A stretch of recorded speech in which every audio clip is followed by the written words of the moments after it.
Hello everyone. If you're watching this video from the beginning, you're watching a recorded video. On this video, every single day, I tell you what the routines are and the zones are and the basic weekly plan is for that day. I give a special attention on the weekends to people who are payroll so that you know what to do on the weekends.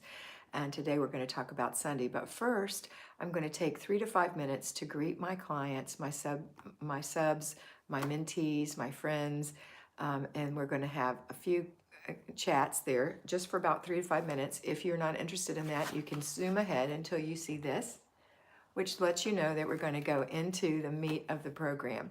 So I'm going to take a few minutes to say hello. And if you want to be part of this group, I'd love to have you and call you by name. Please subscribe and check the notification bell so that you too can be part of this little chat. If you're not interested in that, just go on down to watch the actual meat of the program, which happens every single day. Okay, here we go. Good morning, everyone. Oh my goodness. Hi, Connie. Hi, LA. Tracy Allen, good morning. Ashley, I can see you now. Kelly is here. Tamara, Shauna, Rachel, Lucia, Angela Conti. Oh gosh, I forgot to call you Angela. I apologize. I'll call you today. Sandy Gordon, Kristen Rasur, Erin Kane Novak. Good morning. Julie Dawes, baking cinnamon raisin sourdough bread. Interesting. Patricia White, good morning. Mr. B says, Happy Renew Your Spirit Day. And Shannon Engelken, good morning. Jen Obenauer, good morning. Cheryl Ledoux, good morning. Jen, you haven't come on very much, but I think I have seen you before. Okay, just as an FYI, I accidentally went live on the Weight Watcher channel and I was wondering where everyone was. So we're doing this whole thing over again and I deleted that one. Ashley, were you over there too? I didn't see you. Rachel's giving us a thumbs up. Live chat, not top chat, everyone. I am in live chat. K Beauty Bell, good morning. Kat, Christina from Sacramento. So happy to have you. I hit the like button, yes. Rachel says, make sure you're on live chat. Absolutely. And I am. Are you guys? Are y'all on live chat? I am on live chat. Yep, actually I wasn't on live chat. Thank you again, Rachel. Lori Alsbury, happy Sunday. Gani said, I do my own bedroom in zone 3. My kids do their own bedroom. Excellent. We talked about zone 3 a little on the other channel. Tony Rose from Modesto. A lot of Californians on here. You guys are up and at 'em pretty early this morning. Good to have you. Divine Love, greetings from Scandinavia. What's your name? And so happy to have you here. Dickie said, good morning, Kat, Mr. B, Ashley, and Marty. Connie said, thumbs up. Jamie McDonald. Jamie, I saw your beautiful hair. Mr. B showed me on his Facebook group. I saw your picture. You're quite lovely, and your hair looks gorgeous. Hi, Miss Kat. I figured out a new nifty way to clean the ridges in my dining room. Is the vacuum hose and end brush on high pressure. It cleans awesome. Excellent. Sherry Ledoux, what zone are we going to do this coming week? It's zone 3. I'm going to try to get back on track. Don't try, just do. It's so easy. You just step in and you don't worry about anything. Listen carefully when I put my little book up. You know how I do, put my little book up. Listen carefully during that time and we'll talk about exactly what's happening on Sunday, and I'll give you a little hint always of what's coming up on Monday. And every day, if you listen carefully, I've noticed I have mentees who aren't listening carefully because I ask them questions and they won't know. And it's something we've talked about many times on the live. So make sure you're listening carefully so you know really what to do in your home, because it's the same for everybody, whether you're a mentee or not. It's the same. Just when I mentor people, we personalize it a little bit based on their situation, because other people, we all have different situations. So when I'm giving you information, I'm giving you the general way of doing it, but there are specific ways that we can tweak things sometimes, or sometimes people just need a little nudge in the right direction. So that's what mentoring is about. All right, we've got 40 people on here. We've been in about 4 minutes. We're ready to go. So I'm going to put my book up and we'll get into the meat of the day. Okay, here we go, your favorite part. The thing that we're talking about today is routines, because it's Sunday, and on Sunday we don't do any basic weekly plan other than it is Renew Your Spirit Day, but there's no work to do as far as that goes, no physical work. There's no zone on Sunday. There's also some routines that we don't do on Sunday. We don't do paper on Sunday. We don't do laundry on Sunday. The things that we do are the morning routine, the after dinner routine, the before bed routine, 3 clutter checks, and you check your planner twice a day at least, twice a day. Okay, so here's the morning routine. Let's see if you've done it. Did you get up? Did you? Good. Did you make your bed and brush your teeth and wash your face and moisturize your skin? Maybe put on a little of that makeup? Did you fix your hair and swish out the toilet and wipe out the sink? Did you put your dishes away and make yourself some breakfast? I certainly hope so, or at least a cup of coffee. And if you have children, they have a little morning routine too, and theirs is to get up and make their bed and brush their teeth, to wash their face and fix their hair, to hang the towel up in the bathroom, make sure they wipe out that little spit stripe in the sink, and make their bed and get dressed and come eat breakfast. That's their morning routine. I don't say get dressed in your morning routine because I'm assuming that you're going to get dressed. Maybe I should say get up and make your bed and get dressed. Get dressed, okay? And then we're going to enjoy the morning with our family until it's time to eat. And then you're going to have dinner, or we have dinner on Sunday. We have supper on Sunday night. In other parts of the world, you might just have, or even the United States, you might have lunch on Sunday and supper on Sunday, or lunch on Sunday and dinner on Sunday, whatever it is. You're going to do an after meal routine each time. So I never really talk about lunch too much because it's light and I figure you can get that. But it's kind of just like the after dinner routine, which is to put the dishes in the dishwasher or wash up whatever you have to wash up, wipe the table, wipe the counter, wipe the sink, and sweep the floor. If you have a super cluttered kitchen right now and you haven't gotten to the decluttering yet and you're new at this, then here's what I'm going to recommend you do. Clear space on your counter so that you can prepare food and get everything off of the stove and everything out of the sink. That's what you have to start with: an empty sink, a clear stove, a little space on the countertop. And don't worry about the other clutter. Don't let that bug you. Know that you're going to get to it. We're just not to it yet. We just finished Zone 2 last week. I don't want you jumping in and deep diving and trying to work for 6 hours in the kitchen to catch up. There is no catching up on this plan. If you do, you're making a big mistake and you're ruining your future habits. So just let it go. What you're going to do is after you eat, you're going to wipe that little spot of counter. You're going to wipe that stove. You're going to get those dishes out of the sink by washing them and putting them in a dish rack or putting them in the dishwasher, okay? Every morning we empty the dishwasher or empty the dish rack. So we start with an empty dishwasher or an empty dish rack or whatever you call that, a place for dishes. Anyway.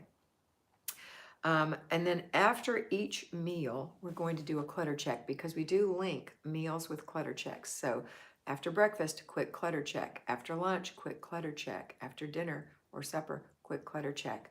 So a clutter check is looking around to see what things have landed on your flat surfaces since the last time you clutter checked, which is ideally the last meal that you had.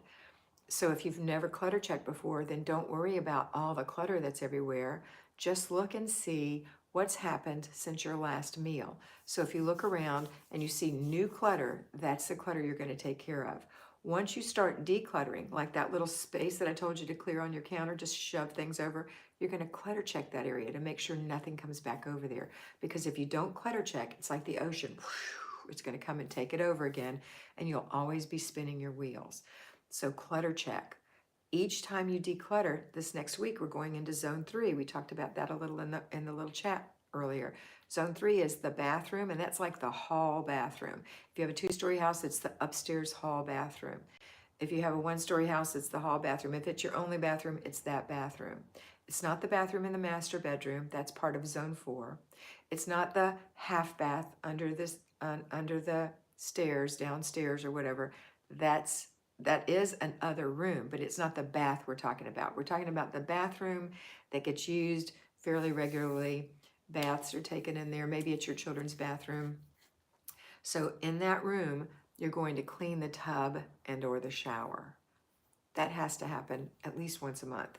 The other times when the children are bathing or showering in there, you're going to get them to wipe the walls down or wipe the tub out. Or if you have a little child, you're going to wipe the tub out yourself.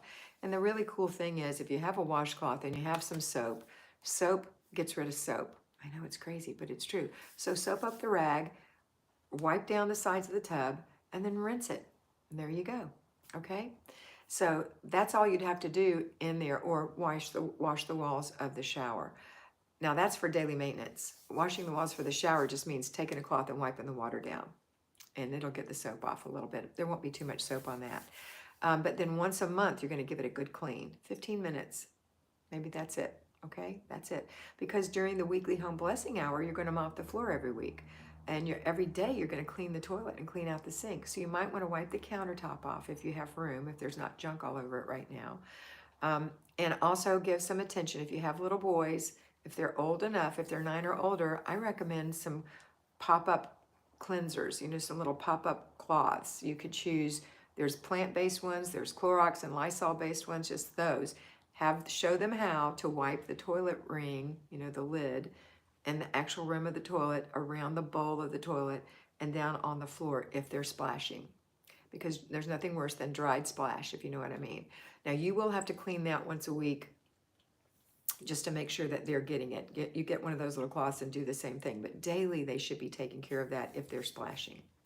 All right, I know that's gross to talk about, but we got to talk about it. And then once a month, maybe a really good clean. Maybe that little flat spot where the toilet is bolted to the ground, that part of the ceramic, you want to get in there real good and clean, and behind the toilet too. So that would happen once a month, but that's it. So that's the 15 minutes in the bathroom. Then you go on to declutter.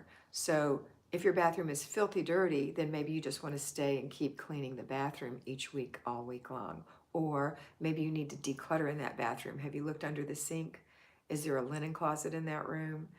Think about, is there just too much junk in the drawers or on top of the countertop? So maybe you need to work in that room. In fact, you do, until it's totally decluttered. And then you're going to clutter check that room every day, 3 times a day. I know it seems excessive, but you'll be surprised how fast it'll take it back over if you don't. We're reconnected. I apologize. I don't know what happened.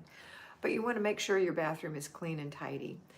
So that's one day normally. And then the other 3 days you would spend in one of the other rooms in your house. An other room is a laundry room, a child's room, a guest room, a craft room, a sewing room, an office, a playroom, a homeschool room, a sun porch. There's just a lot of other rooms in your house. You might have extra dining room or an extra living room.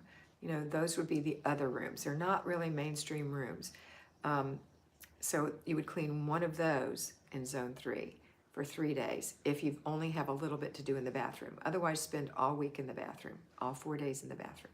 Okay, we'll talk about that on Monday, but just some information for you.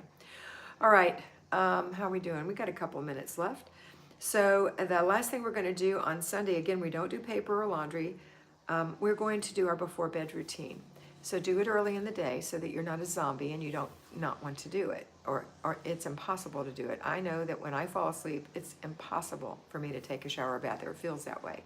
So get your shower, your bath early, wash your face, moisturize your skin, lay out your clothes for the next day. And then the only thing you'll have left to do right before you go to bed is to brush and floss your teeth and to get in the kitchen one last time so that you can wipe out the sink and put out a new dish towel. You're also going to do all the other little things you do if you haven't already done so. Put your dog out one more time. Make sure the curtains are closed, those kinds of things. Okay, and always check your planner at least twice a day.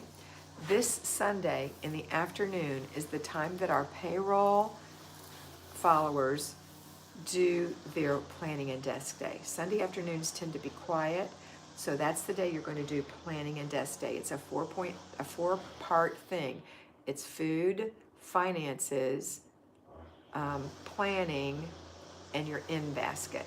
Because when you do paper all week, your paper goes in an in basket, your action items. So you're going to work those. You're going to manage your finances by checking your budget and balancing your checkbook and paying your bills. You're going to manage your food by looking in your refrigerator, giving it a little wipe down, organizing the foods in categories, and throwing out the things that are bad, kind of making a checklist of what you need, checking your pantry and your freezer for what you have and what you need. And then you're going to make your menu. We're still in food, making your menu based on the foods you have, and then your grocery list based on what you need to complete your menu that you don't have. Okay, so it's food, finances, planning, and that's when you sit with your book and you're very careful to block out time, so morning time, afternoon time, evening time. For you, if you're working, you're going to block out most of the morning, all of the afternoon, or almost all of the afternoon, and then you've just got that evening time to do things. So you won't be doing as many things as the rest of us on a single day. You're going to do your whole zone on Saturday, which we talked about yesterday. Okay, so that's your planning and desk day for the people who are payroll. That means you work 8 hours away from the home, or you work 8 hours in the home, but away from your family, concentrating on your work. Okay, that's it for today. I hope you have a wonderful day. It was so great to see you here, and I look forward to seeing you again tomorrow morning at 9 a.m. Have a wonderful day, and always remember that you are beautiful. Bye.